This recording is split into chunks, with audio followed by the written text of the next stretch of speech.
Pasti seneng banget karena yang tadi aku bilang, aku tuh diving kan dari 3 tahun lalu ya. Kaimana tuh udah pasti masuk wishlist gitu. Karena aku seneng banget ke dive spot yang mungkin jarang dikunjungi sama orang gitu ya. Makanya aku udah catat tuh pengen banget ke Kaimana, apalagi alamnya selain bawah lautnya, pulau-pulaunya, hutannya juga bagus banget gitu. Nah, akhirnya bisa dapat kesempatan ke Kaimana bukan cuma berlibur, tapi kita mengerjakan project untuk konservasi yang dimana itu juga passion aku juga. Makanya aku punya komunitas generasi peduli bumi.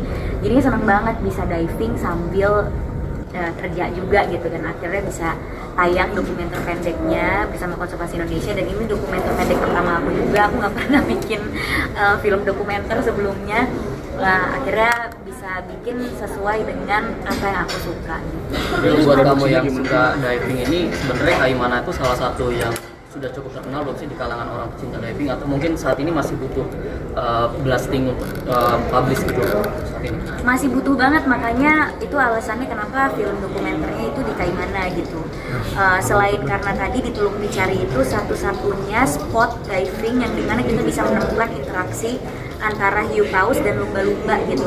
Kan biasa lumba-lumba di mana, hiu paus di mana gitu ya. Ini nyebur langsung ketemu sama lumba-lumba dan hiu paus yang tadi dilihat di film dokumenternya gitu ya. Tapi nggak banyak yang tahu, karena pas aku ke Kaimana terus aku ngomongin Teluk Bicari, teman-teman aku yang diving juga emang ada apa di sana gitu. Karena pasti mereka terpaparnya sama Raja Ampat, Labuan Bajo, Bali gitu.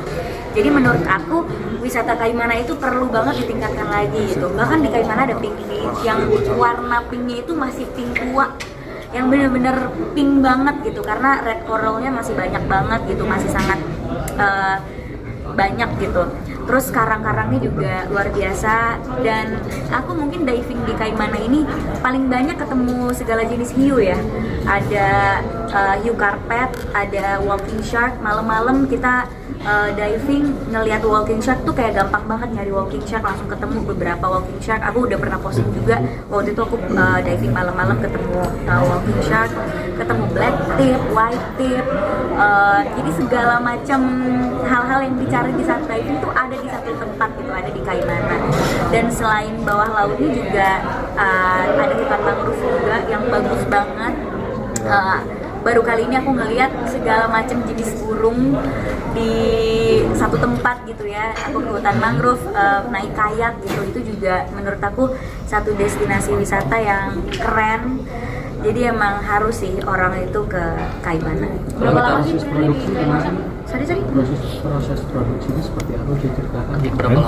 Proses produksinya itu sebenarnya sekitar seminggu sih. Jadi kita padetin banget jadwal produksi tuh ya kemarin pas bikin dokumenter pendeknya. Hari pertama nyampe langsung kita diving ke Teluk Bicari, kita ambil semua footage di sana, terus diving lagi. Jadi sehari itu bisa 4 kali diving.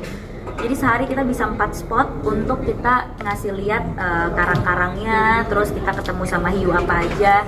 Bahkan sebenarnya ada beberapa footage yang nggak masuk gitu, karena satu dan lain hal, jadi footage-nya nggak bisa dimasukin gitu. Kayak ada satu danau yang ada satu tempat itu kita harus masuk ke hutan dulu. Terus pas masuk ke hutan kita ngelihat ada lake, terus di situ kita bisa berinteraksi dengan jellyfish gitu. Malam-malam juga kita diving malam-malam ketemu sama walking shark. Jadi sehari 4 kali dimaksimalin. Abis diving nggak istirahat, langsung kita ke hutan untuk ngambil footage yang tadi ada di dokumenter pendek di hutan mangrove itu, footage burung dan semuanya.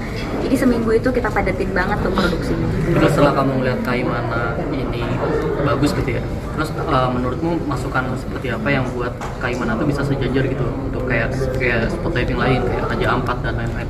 Nah, itu masukan kamu apa yang perlu ditingkatin biar bisa sejajar gitu? Oh, yang pasti awareness-nya sih.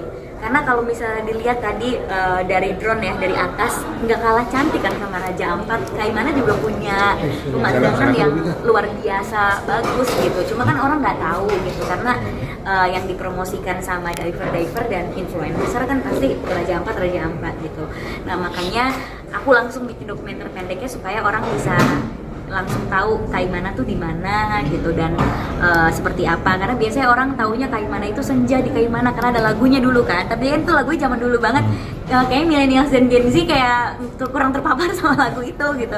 Jadi yang menurut aku awareness-nya sih dari pemerintah daerahnya juga perlu banget meningkatkan awareness. Mungkin bisa bekerja sama dengan key opinion leader yang bisa berkunjung ke sana dan memposting soal Kaimana. Karena kan ya harus memanfaatkan kemajuan teknologi ya, sosmed, TikTok, semua mempromosikan itu lewat sosial media gitu. Makanya ini juga tayangnya di YouTube kan, dokumenter pendeknya, dan footage pendeknya akan tayang juga di Instagram aku, di TikTok aku, supaya orang melihat Kaimana tuh seperti apa sih gitu. Kalau tantangan seperti apa sih, Mbak? Tantangan produksi yang dihadapi untuk Tantangannya udah pasti kita tuh nggak bisa ngebaca alam ya.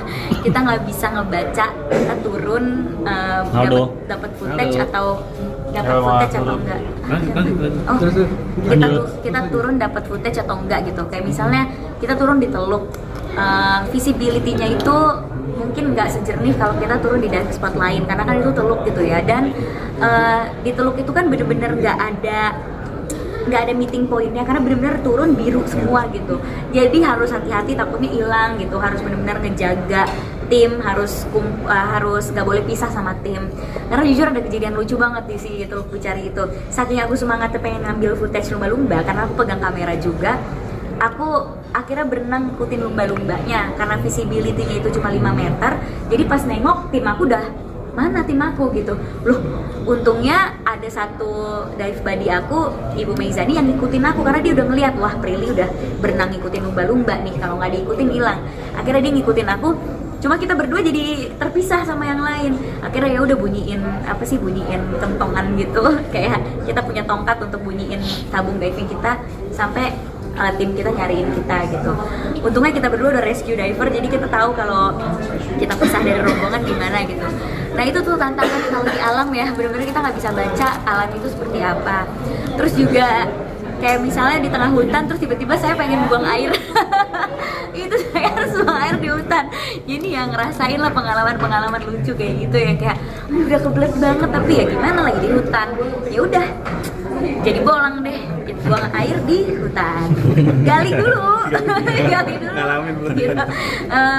Bilasnya di air laut. Mau gimana gitu. Ya itu jadi pengalaman yang luar biasa banget sih. Terus bangun harus jam 4 pagi untuk kita dapat ngelihat burung. Karena burung ada ya di bener-bener dini hari banget. Terus nggak ada sinyal pastinya kalau kita lagi di tengah-tengah situ. Ya itu tantangannya luar biasa, tapi itulah pengalaman yang akan akhirnya film dokumenter pendek yang menjadi produksi dan bagaimana sih minat masyarakat untuk menonton dokumenter pendek saat ini? Oke.